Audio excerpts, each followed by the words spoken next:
साथियों, ये कहानी है एक चिड़िया घर में हो रही लड़ाई को किस प्रकार से सुलझाती है। क्योंकि आजकल के घरों में बात बात पर लड़ाई झगड़े, सुख शांति तो जैसे घर से छिन ही गई है। एक गांव में रामलाल का घर था। घर बहुत सुंदर था, लेकिन उसमें सुख शांति नहीं थी। रामलाल, उसकी पत्नी सावित्री और दो बेटे राजू और मोहन। पर इस घर की एक बुरी आदत थी, रोज लड़ाई झगड़े होना। कभी पैसे को लेकर, कभी खेत की उपज को लेकर, कभी बहुओं के काम को लेकर। सुबह उठते ही घर में किचकिच शुरू हो जाती और रात तक गाली गलौज, चीज पुकार चलती रहती। पास ही आम के पेड़ पर एक चिड़िया रहती थी।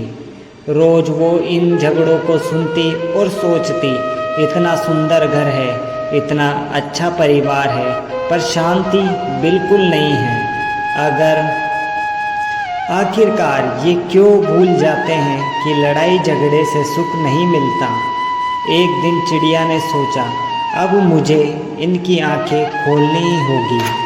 चिड़िया ने सोचा, वरना ये घर बर्बाद हो जाएगा।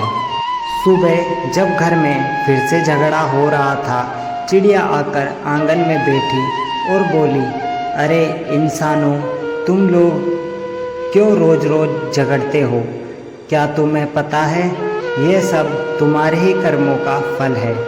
पिछले जन्म में तुमने दूसरों के घरों में झगड़े करवाए थे और अब तुम्हारे घर में वैसा ही माहौल बन रहा है। सब हैरान हो गए, ये चिड़िया बोल रही है। चिड़िया बोली, देखो, जब तुम झगड़ते हो तो तुम्हारे बच्चों के मन में जहर भरता है। वे सोचते हैं कि गुस्सा ही ताकत है, लेकिन यह गुस्सा कल उनके रिश्ते तोड़ेगा।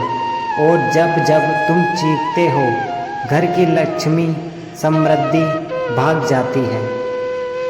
हर बार तुम जो शब्द बोलते हो वह बीज बन जाता है। अगर कटु शब्द बोलोगे तो भविष्य में कांटे ही उगेंगे। अगर मीठा बोलोगे तो फूल खिलेंगे। तुम्हारे घर का झगड़ा सिर्फ तुम्हारे आज का नहीं है, यह कल की पीढ़ियां भी कर्म बन जाएगा। कल की पीढ़ियों का भी कर्म बन जाता है। रामलाल और सावित्री की आंखें खुल गई। राजू और मोहन भी चुप हो गए। रामलाल बोला, चिड़िया बहन, हमने कभी सोचा नहीं था कि हमारी चीख बच्चों के भाग्य को बिगाड़ती रहेगी। चिड़िया ने मुस्कुराकर कहा, अगर शांति चाहिए तो सबसे पहले एक दूसरे को सम्मान दो। छोटे छोटे मतभेदों को बड़ा मत बनाओ। झगड़े से कर्म बंधते हैं, प्रेम से कर्म कटते हैं। उस दिन से रामलाल का घर बदल गया। अब वहाँ सुबह सुबह झगड़े की जगह भजन होने लगे। राजू और मोहन एक दूसरे की मदद करने लगे। सावित्री और बहुएं हंसी खुशी काम कर